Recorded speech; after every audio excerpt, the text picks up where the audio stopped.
Recently, we were having a conversation with a good friend, and the topic came up of the coverage of interest rates and moves by the Federal Reserve and interest rate yield curves, and just why is there so much focus on this? Why is there so much attention? I think the answer really is that debt in many forms and facets has such a wide-ranging effect on our lives and on the economy, and moves. Really, debt is what fuels everything in our economy. It's what fuels everything in business, in our personal lives.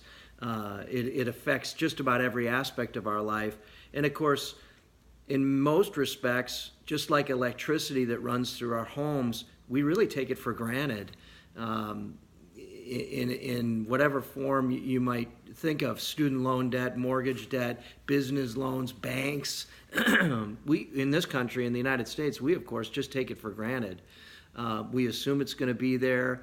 We assume the current situation, the way it's delivered to us is always going to be that way. It's never going to change.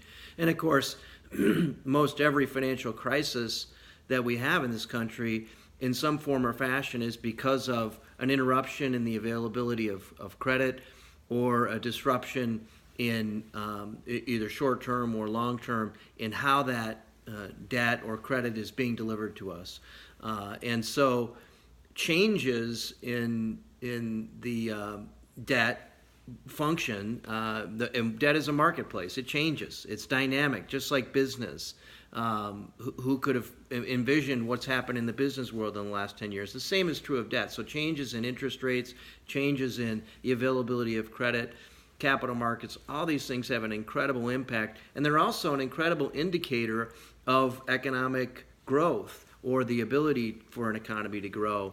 And again, interruptions and disruptions in that have either precipitated or correlated almost directly with every financial crisis, most every major recession that we've had in the United States. So I think that's really the best way to answer why there's so much focus on it and why there's so much attention given to interest rates and moves in interest rates.